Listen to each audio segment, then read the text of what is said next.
नमस्कार, मेरा नाम विनीत त्रिपाठी है और आप नवभारत टाइम्स देख रहे हैं। मेरे साथ मेरे वरिष्ठ सहयोगी यहाँ पर दिनेश मिश्रा मौजूद हैं। दरअसल भारत पाकिस्तान के बीच में टेंशन चल रही है, विवाद चल रहा है और ये टेंशन का उपज है पहलगाम का हमला। पहलगाम में आतंकी हमले में हमारे 26 लोगों की नृशंस हत्या कर दी गई। पूरा देश गुस्से में है, उबाल में है और अब ये सोचा जा रहा है कि अगर वॉर की स्थिति हुई तो कौन सा देश किसका साथ देगा। ये कौन सी हमारे पास टेक्नोलॉजी ऐसी हैं जिससे हम पाकिस्तान को बहुत कम समय में मात दे सकते हैं। एक प्रोजेक्ट के बारे में आज हम यहाँ पर जिक्र करें। दिनेश मिश्रा ने आज उसकी पूरी रिपोर्ट तैयार की है। बहुत ही सीक्रेट वो मिशन है भारत का और बहुत ही इतना प्रभावशाली है कि वो विश्व के किसी और देश के पास में ऐसा काली प्रोजेक्ट नहीं है। जी हाँ, उसका नाम है काली प्रोजेक्ट और आज हम उसी के बारे में यहाँ पर चर्चा करने जा रहे हैं दिनेश मिश्रा से। कैसे काम करता है, क्यों इतना घातक है, क्या चुनौतियाँ हैं और क्या इससे बचने का कोई उपाय चीन, पाकिस्तान या किसी और देश के पास में है या नहीं है। दिनेश मिश्रा जी, आपने जो आज रिपोर्ट बनाई है जिस काली प्रोजेक्ट के बारे में, लोगों के अंदर एक जिज्ञासा है उसके बारे में जानने को लेकर, उसको कि हमने पहले कभी नहीं सुना इस ऐसे प्रोजेक्ट के बारे में। सबसे पहले कि वो प्रोजेक्ट है क्या, मैं ये जानना चाहता हूँ, उसके बाद आगे मैं आपसे पूछूँगा। आपको इसके लिए एक कहानी ले चलते हैं। आज से करीब 13 साल पहले 2012 की बात है। अप्रैल के दिन थे, 7 अप्रैल 2012 को पाकिस्तान की जो सियाचिन ग्लेशियर है, दुनिया की सबसे ऊंचा जो युद्ध क्षेत्र माना जाता है सियाचिन ग्लेशियर, वहाँ पे पाकिस्तानी सेना का एक मुख्यालय है गियारी के पास। जी। तो उस गियारी पे क्या हुआ था कि उस रात एक ग्लेशियर पिघला और पूरी की पूरी जो है वहाँ पे मुख्यालय तबाह हो गया। 140 लोग मारे गए थे, 140 लोग पाकिस्तान के। उसमें पाकिस्तान की आर्मी के लोग भी थे और उनके जो आर्टिलरी सप्लाई करने वाले लोग वो भी लोग थे। तो 140 लोग मारे गए थे। तो उसमें उस टाइम पर पाकिस्तान ने ये आरोप लगाया था कि भारत ने काली प्रोजेक्ट का यहाँ टेस्ट किया है और इस वजह से यहाँ ग्लेशियर पिघल गए और हमारे लोग मारे गए। अब एक साजिश थ्योरी है जिसके लिए भारत पे आरोप लगते हैं, लेकिन इसके बाद से देश और दुनिया के अखबारों में, मीडिया में ये खबर आई कि काली प्रोजेक्ट है क्या। तो बाद में पता चला कि ये प्रोजेक्ट जो है DRDO का है, भारत का जो रक्षा अनुसंधान एवं विकास संगठन है वो, और BARC Bhabha atomic research centre, वो इस प्रोजेक्ट पे काम कर रहा है। अच्छा, सबसे बड़ी चीज़ है कि ये है क्या। ये है एक इलेक्ट्रॉन बीम फेंकने वाला एक मशीन है। अब जैसे आप एक सिंपल सा उदाहरण समझिए कि आज क्या है, दुनिया के जितने भी एडवांस वेपन्स हैं, हथियार हैं, वो किस पर काम करते हैं। तो जाहिर सी बात है, आप कहेंगे AI पे काम करते हैं, मशीन लर्निंग पे काम करते हैं। तो आप समझिए सबकी टेक्नोलॉजी क्या है, इलेक्ट्रॉनिक वॉरफेयर पे आधारित है। सूचनाओं का आदान, जिसके पास जितनी सूचना होगी वही युद्ध जीतेगा, जंग जीतेगा। और सारी, चाहे आपकी नौसेना हो, नौसेना एक कदम भी, आप कह लीजिए कि पानी में 1 नॉटिकल मील भी नौसेना के लिए चलना मुश्किल हो सकता है, क्योंकि इलेक्ट्रॉनिक वॉरफेयर, वो इलेक्ट्रॉनिक जो मशीनरी लगी होती है वो बहुत ज़रूरी होती है। अब आप ये समझिए कि ये जो मशीन है काली करता क्या है।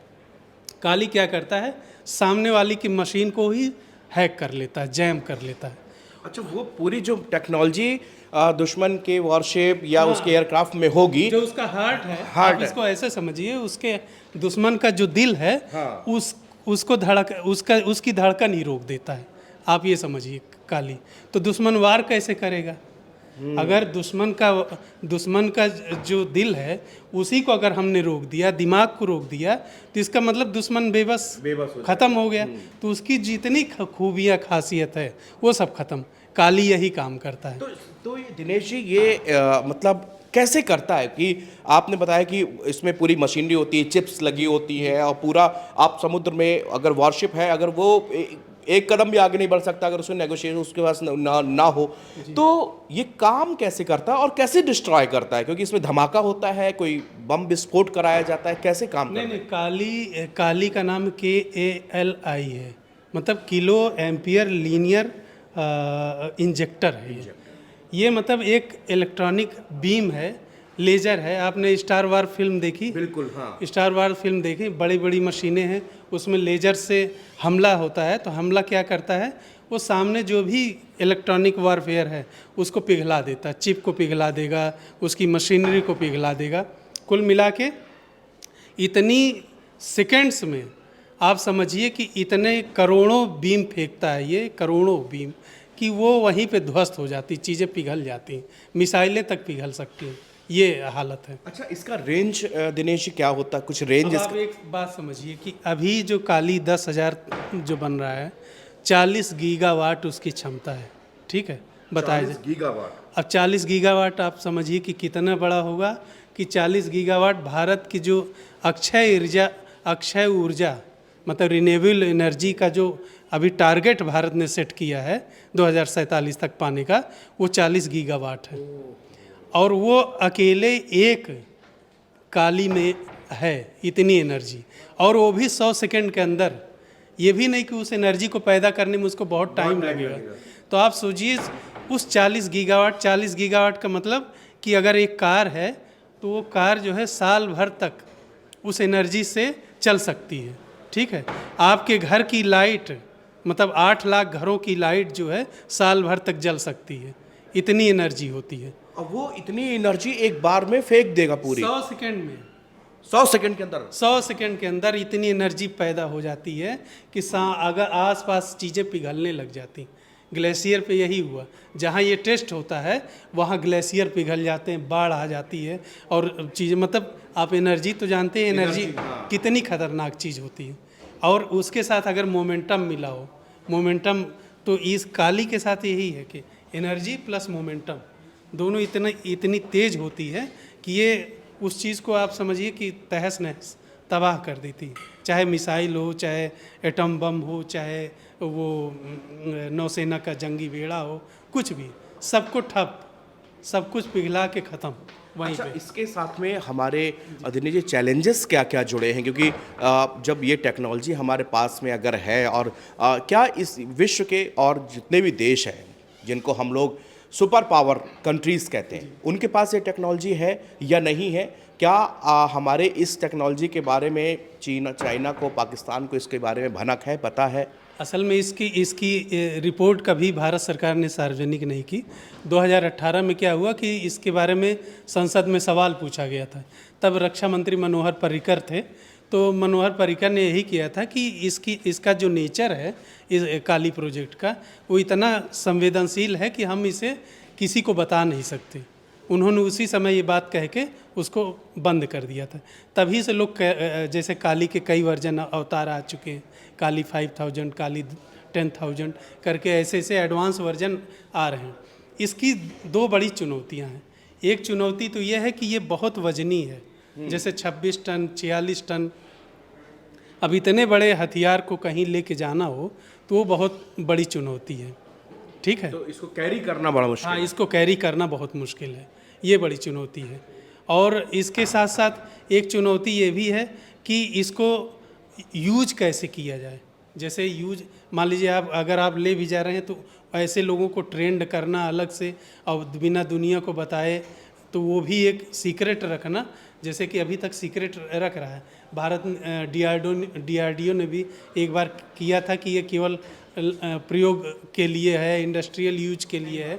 दरअसल इसकी शुरुआत इंडस्ट्रियल यूज के लिए की गई थी, लेकिन बाद में ये सन 2004 के बाद से इसको वेपन्स के रूप में, भारत की रक्षा प्रणाली के रूप में इस्तेमाल किया जाने लगा। अच्छा, मैं आप ही की रिपोर्ट दिनेश जी पढ़ रहा था जिसमें कहा था इसमें इतनी हीट होती है कि इसको ठंडा होने के लिए मुझे लगता है 10,000 या 12,000 लीटर ऑयल की आवश्यकता पड़ती है।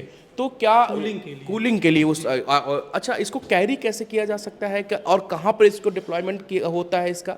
मतलब जैसे इसका डिप्लॉयमेंट जैसे आप नौसेना में भी कर सकते हैं, किसी जंगी जहाज़ पे कर सकते हैं, या फिर किसी ऐसी जगह पे रख सकते हैं जहाँ से पाकिस्तान या चाइना कोई भी दुश्मन देश है, मान लीजिए उसके रेडियस में है, उसके प्लेन आ रहे हैं, मिसाइलें आ रही हैं, मतलब उस युद्ध क्षेत्र में इसको रखा जा सकता है और उसका यूज किया जा सकता है। कितनी बार यूज़ कर सकते हैं इसको हम? अभी यही एक चुनौती ये भी है इसकी कि ये वन टाइम यूज है, अभी इसका प्रयोग किया जा रहा है कि एक तो इसको रिचार्ज करने में समस्या आती है, रिचार्ज करने में इसका जो टाइमिंग है वो बहुत ज़्यादा है, काफ़ी समय लगता है। तो युद्ध क्षेत्र में हमें चीज़ों को बहुत जल्दी जल्दी चाहिए, मतलब रिचार्ज चाहिए होगा।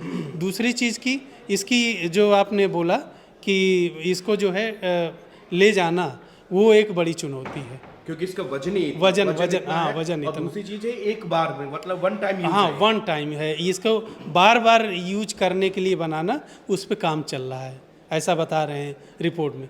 चूँकि एयर स्पेस और एक लिंगन्ना करके हैं, डिफेंस एनालिस्ट हैं, और उन्होंने इस तरह की चीज़ें शेयर की हैं, तो उनके हवाले से भी हमने भी बनाई है ये स्टोरी।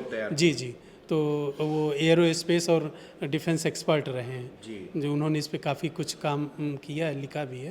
तो जी ये काली प्रोजेक्ट के बारे में हम जान रहे थे दिनेश मिश्रा जी से, क्योंकि बहुत ही संवेदनशील मामला है। और दूसरी चीज, भारत के पास में एक ऐसा अचूक हथियार है, लेकिन इसके साथ में चुनौतियां भी बहुत सारी हैं, क्योंकि अभी इसको लगातार अपग्रेड किया जा रहा है। कि अब टेक्नोलॉजी है, ये मशीन है, इसको लगातार अगर हम अपग्रेड नहीं करेंगे, आप एक सिंपल सा मोबाइल देख लीजिए, उसमें हर एक महीने 1.5 महीने में कोई भी, अगर आपके पास iOS है या एंड्रॉयड है, आपके पास में तुरंत उसको अपग्रेड करने का एक ऑप्शन आता है। अगर आप अपग्रेड नहीं करेंगे तो मशीन प्रॉपरली काम नहीं करेगी, वो डिवाइस प्रॉपरली काम नहीं करेगी।